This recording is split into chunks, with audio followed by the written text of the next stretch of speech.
ఆంధ్రప్రదేశ్ ప్రధాన కార్యదర్శి శ్రీ ఏటుగురి విజయ్ కుమార్ గారిని మాట్లాడవలసిందిగా ప్రార్థిస్తున్నాను. గ్రామంలో జరుగుతున్నటువంటి నవోదయ పార్టీ 16వ ఆవిర్భావ సభకు సభ అధ్యక్షులు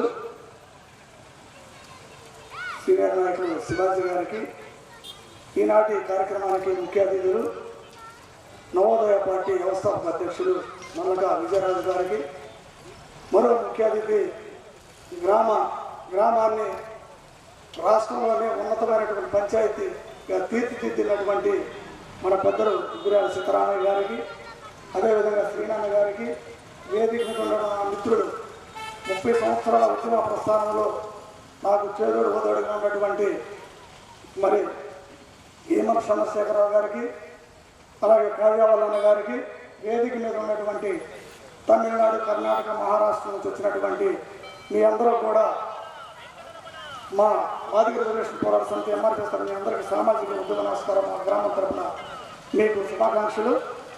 అదేవిధంగా అంటే ఇక్కడ తమిళనాడు, కర్ణాటక నుంచి వచ్చారు కాబట్టి రాజకీయంగా ఈ ఊరు స్వతంత్ర కంటే ముందు కూడా స్వతంత్ర సమరయోధులు ఉన్నటువంటి గ్రామం.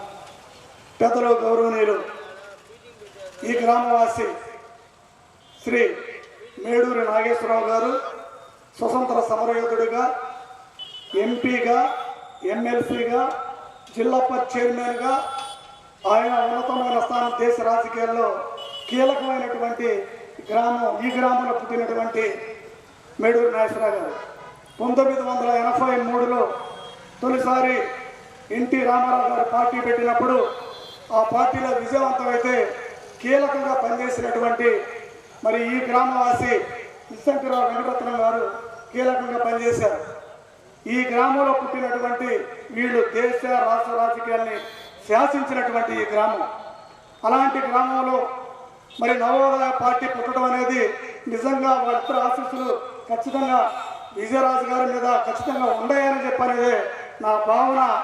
నాకు తెలిసినంతవరకు నేను కూడా ఎక్కడ మీటింగులు జరిగినా 10 మందికి నేను పరిచయం చేసి భవిష్యత్తులో 2029 నాటికి ఈ నవోదయ పార్టీని నాకు వీలైనంత వరకు అంటే తమిళనాడు, కర్ణాటక, ఆంధ్రప్రదేశ్లో కూడా నాకు సన్నిహిత సంబంధాలు కలిగి ఉన్నాయి కాబట్టి 26 సంవత్సరాల ఉద్యమ ప్రస్థానంలో అనేక జిల్లాలు, అనేక రాష్ట్రాల్లో నా పర్యటన, నా ఉపన్యాసాలు ఈ గ్రామం నుంచి నాకు నేర్పినటువంటి స్ఫూర్తి మహనీయులు పుట్టినటువంటి ఈ గడ్డ మీద మీకు హామీ ఇస్తున్నా. నాకు చేతనంత వరకు మీకు సహాయ సహకారాలుగా ఉంటాం. అనగా పెద్దలు మన ఊరు పెద్దగా మీకు నేను ఒక చిన్న విన్నపం చేయాలనుకుంటున్నా.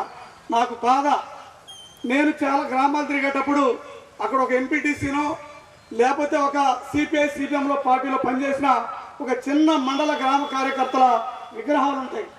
వాళ్ళ గ్రామం వాళ్ళు గౌరవించుకుంటారు. నేను ఇన్ని గ్రామాలు తిరుగుతున్నా, నాకున్నది ఒక బాధ ఒకటైతే ఉంది. ఆ బాధ నేను ఎప్పుడు చెప్పుకోవాలంటే ఈరోజు మీరు ఇద్దరు ఇక్కడ ఉన్నారు. సీనాన్న గారి, మేడూరు నాగేశ్వరరావు గారి మనవడు గారు కానీ, మా ఊరు పెద్ద దిక్కు నువ్వు కానీ. ఈ ఊరికి ఏ రాజకీయ నాయకులు వచ్చినా నాకు తెలిసి చిన్ననాటి నుంచి వాళ్ళిద్దరు ఆశీస్సులు తీసుకునేవాళ్ళు. కానీ ఈ ఊరికి రాజకీయ నాయకులు ఎవరు వచ్చినా వాళ్ళిద్దరు విగ్రహాలని మన గ్రామం తరపున మనం గౌరవించుకుంటే మా గ్రామంలో ఇదిగో ఈ రాజకీయ నాయకులు ఉన్నారని చెప్పని మనం గౌరవించుకోవాలని నా కోరిక, నా తపన, నా బాధ.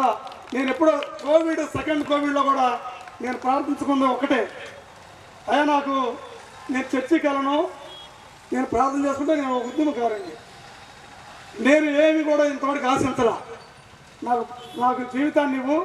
సెకండ్ కోవిడ్లో అందరూ పిట్టలు రాలినట్టు రాలిపోతున్నాడు. కానీ గవర్నమెంట్ హాస్పిటల్లో ఒక డాక్టర్ని కూడా చూడకుండా నాకు చూశారు. ఆ విధంగా చూశారు స్టాఫ్ మొత్తం కూడా. ఆ రోజు ఒక మాట అనుకున్నా, మళ్ళీ అయ్యా దీనికైనా నా చివరి కోరిక మా ఊర్లో ఉన్నటువంటి నాయకుల్ని నేను ఆ విగ్రహాలు పెట్టాలి.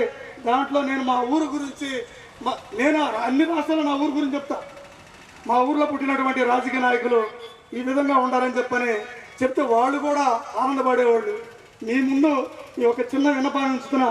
ఖచ్చితంగా రేపు 1 సంవత్సరం లోపు వాళ్ళిద్దరు మహనీయుల బొమ్మల్ని మీ ద్వారాగా పెట్టాలని, అది చూస్తే ఆనందం అంతకంటే నాకు రెండో కోరికలు కూడా ఏమి లేవని చెప్పని కోరుకుంటూ విజయరాజు గారికి ఖచ్చితంగా నేను ఇంకొక చిన్న విషయం కూడా చెప్తా ఉన్నా. నీకు చాలా మందిని కూడా పరిచయం చేశా. 2 రాష్ట్రాల్లో నాకున్నటువంటి ప్రతి ఇక్కడ 175 నియోజకవర్గాలు, అక్కడ 119 నియోజకవర్గాల్లో నా శ్రేయబులందరిని కూడా ఇదే వేదిక మీదకి ఒకరోజు తీసుకొస్తాం.